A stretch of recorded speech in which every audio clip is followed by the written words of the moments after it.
The following recording has been created by Youth Out Loud and supported by Healthwatch Kingston. It has been funded by the Royal Borough of Kingston upon Thames Resilience Fund.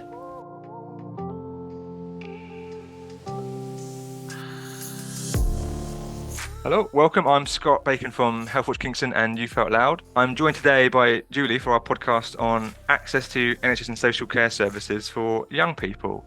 Julie, thank you for joining us. Can you introduce yourself and tell us a little bit about your story? Hi there, I'm Julie, and my story really is based around my daughter's needs. So, my daughter is now currently 16, and she has a diagnosis of autism, and she also has a diagnosis of chronic fatigue syndrome.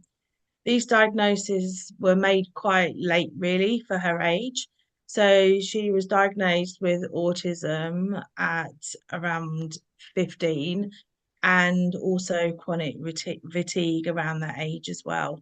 Obviously, she's had these for many years and they've gone undiagnosed. Well, thank you, Julie. So you mentioned they went undiagnosed. But obviously, when we were preparing for this, you mentioned there was a few times when actually there was interaction with sort of medical teams to try and get a diagnosis. Can you tell us a bit more about what happened there? Yeah, that's right. So when she was around 7 years old, I made a referral myself to CAMS because I felt that there was something there that wasn't quite right. That my reasoning behind that was that she would always prefer adult company. She would always want to be around me. She wouldn't go off and play with other children. Social groups she found very difficult, and school she found quite hard as well. So I made this referral and she was seen, and the psychologists and pediatricians put it down to the fact that she was actually a young carer and the fact that her brother had a terminal condition, and felt that a lot of her behaviours were down to her being anxious and worried about the need of her brother. So away we went.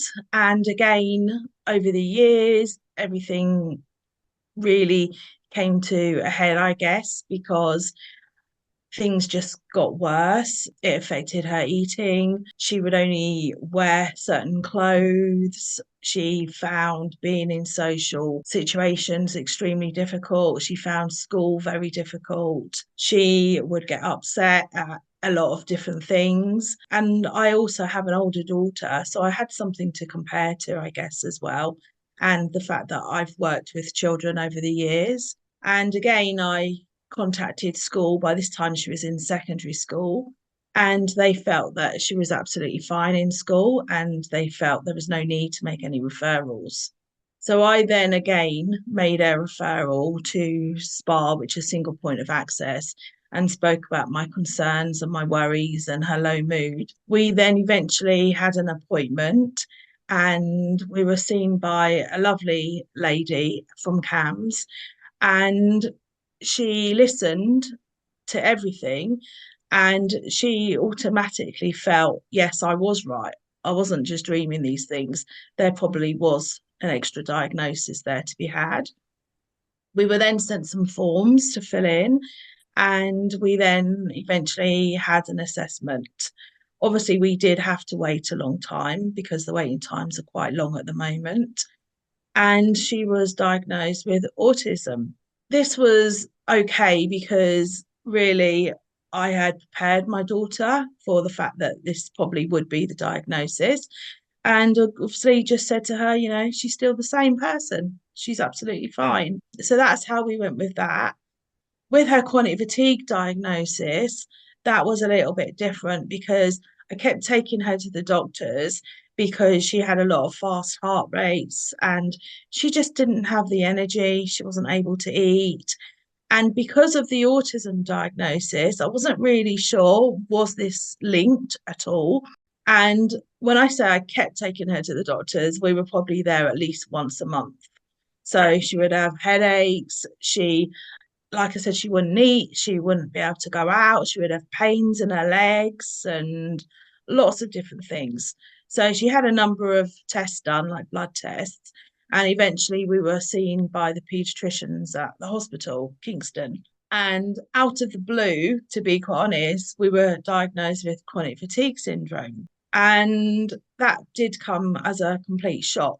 But then over the years, when we've thought back, it's like, well, yeah, actually, it probably makes sense now. Yes, you're right. So that's really how that has come about.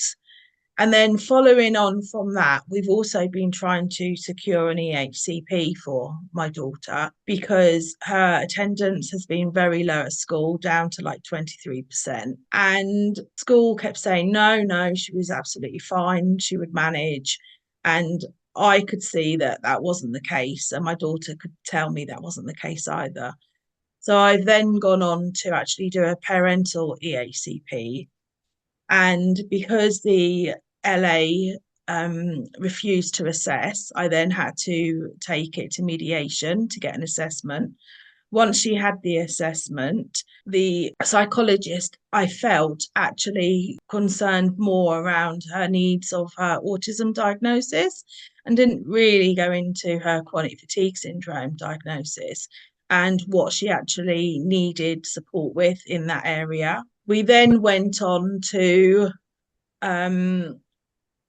secure her an EHCP, which I had to do with the help of a solicitor, which we paid for. So now my daughter is 16.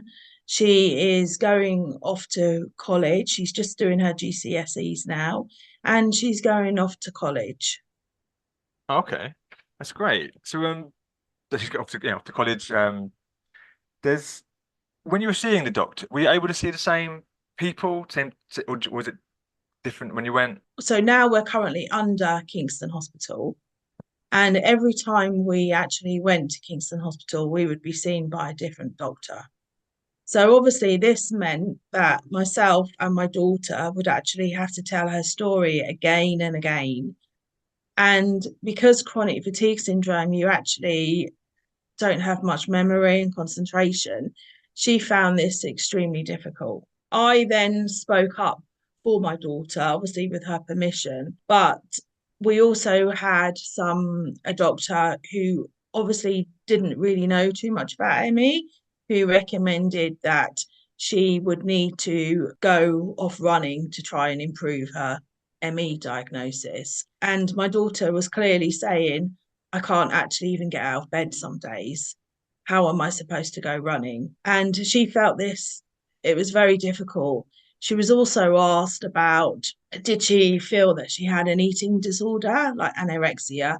Because again, with ME and autism, she finds it difficult to be able to eat a lot of food sometimes. So actually, a lot of the time she came away from these appointments quite down because it was a lot for her to have to go through. We then also eventually got referred to University College Hospital London, because when you go to the local hospitals, they don't have consultants or paediatricians who are specialists in chronic fatigue syndrome. So as much as they're helping you, they can only help so much. Yeah. So I'd honestly read up on the internet about the facilities available for young people with chronic fatigue. As part of the EHCP process, we also had a assessment done from the team for disabled. So they came out and did a visit and they spoke to Evie. And the result of that basically was that she wasn't severe enough to be on the disability team register. One of the things that did probably concern us both was that the social worker was unaware that chronic fatigue syndrome was classed as a disability. And obviously, I understand that we all have to learn. So I just sent him some information around chronic fatigue syndrome. So hopefully he'll be better informed in future. With the assessment, did you get any information sort of prior to it, sort of the questions they'd be asking? No. That mean you had no information around how to answer those questions as well. Would that have been useful, do you think? Yes, I guess it probably would have been useful. And the only reason we actually probably got that was that our solicitor in our EHCP mediation meeting suggested that we have this assessment for my daughter. Okay. And since the diagnosis of chronic fatigue syndrome, and do you have any more tips that are more practical? Any more support since that diagnosis? Well, now that eventually we've been referred and been accepted at University College, that happened after, like, I think two referrals, from one from the GP, and I think the social worker obviously contacted them as well. She's actually been invited to some online groups. So one of them has been around like mental health and well-being.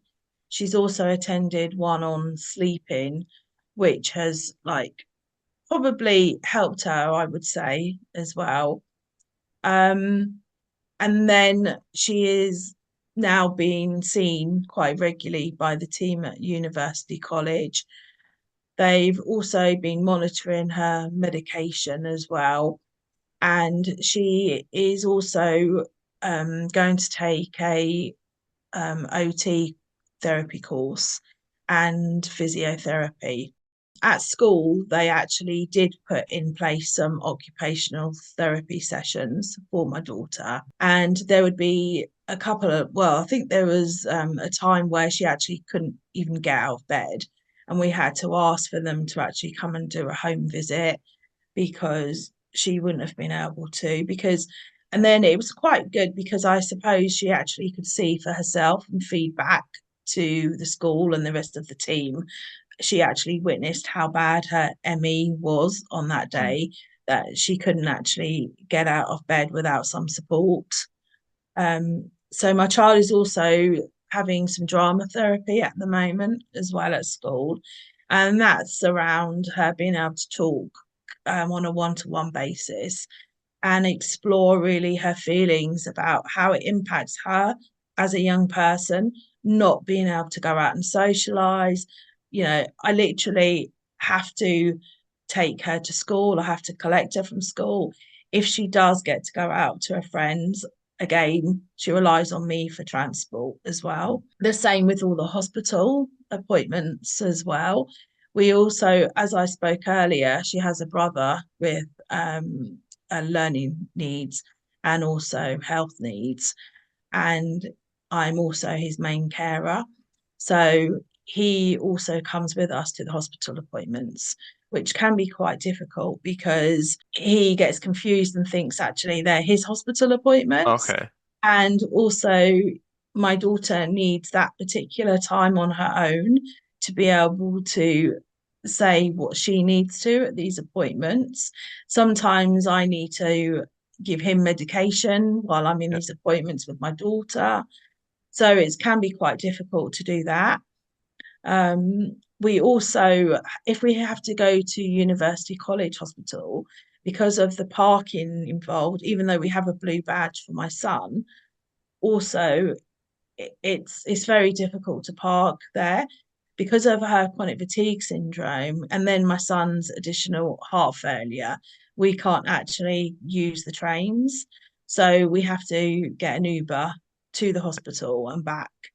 We're lucky we're in a situation where we can afford that, but obviously we are aware that there are lots of families who are not. Mm. So I'm guessing really as a family, having her health needs and about how it's impacted us, it, to be honest, as a parent, it's absolutely heartbreaking to watch your teenage daughter not go out and be a teenager. At some point, she just says, I don't feel I have a life. I feel that chronic fatigue syndrome, rules my life. I don't rule it.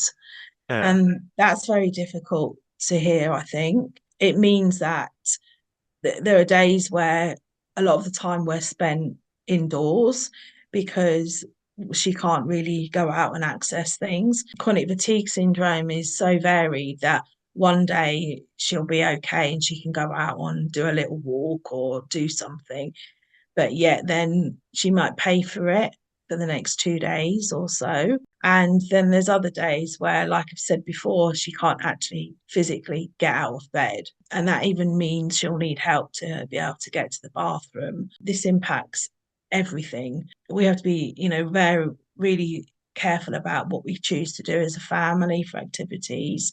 whether or not we do holidays or anything really, we have to always bear in mind that actually she might not be able to make it to these places. Hmm. Yeah, it's very hard to hear. Well, thank you for sharing. I was going to ask, have you heard back from the social worker since you told him, obviously, chronic fatigue syndrome is this disability? Has there been any further conversations? Have you been able to appeal that original decision? No, so we haven't heard back from the social worker from the team for disabled. He was good. He did definitely listen to my daughter and take her views on board. But I'm guessing the fact that, obviously there's so many budget cuts and the services will only go to the most severe in the borough, I'm Hmm. guessing. So that's quite difficult because obviously there isn't really much for these other young people who don't really fit into any category, I guess. What do you think would help your daughter and obviously for you guys to have a better life? What support would you be hoping for? I'm guessing really that because I think I'm quite lucky, I feel I'm quite a strong person that I've been able to fight and advocate for my daughter. Yeah, I'm aware that there are an awful lot of people who would just give up and would not be able to seek the support for yeah, their. I'm thinking really that it shouldn't be this hard. It shouldn't be this difficult to actually get the support and the referrals to make your child's life better. I'm hoping that by doing this, that people are going to realise and they're going to listen about how much families really are struggling and make it easier for families. I think the main thing is that families, like including my daughter and myself, but mainly my daughter, their voices are not listened to. Everybody says, oh, the voice is of the child is really important. We listen. You as a parent, you know her best, you know her. But actually, when it comes down to it, we've been in meeting after meeting where my daughter has spoken up and said about how this makes her feel and how much she is struggling. And I have said the same, and people do not listen. And a lot of the time, also, my daughter feels that things are not followed through. She might be told, yes, this will happen, or we'll do this. But in reality, it doesn't happen, or it might last for a couple of weeks and then things will go back to the same. And so, as a child, I think she feels that she's not listened to. So, and she's also told the social worker team and like school that she asks me to speak up for her because she doesn't feel that she's listened to. And that's really sad, I think, for a young person to feel that way. And also, as a parent, that I know my child, I'm not asking for anything more than what she deserves. She yeah. deserves to be able to grow up into a healthy young person and have as much support and be able to access everything else that all of her peers can do. I agree. Yeah, just want to thank you again for your time and sharing. It's been really interesting to hear. So thank you very much. Thank you. Youth Out Loud is a group of young people helping to improve our local health and care services. We work with Healthwatch Kingston and we use our voices to make health and care services better for young people.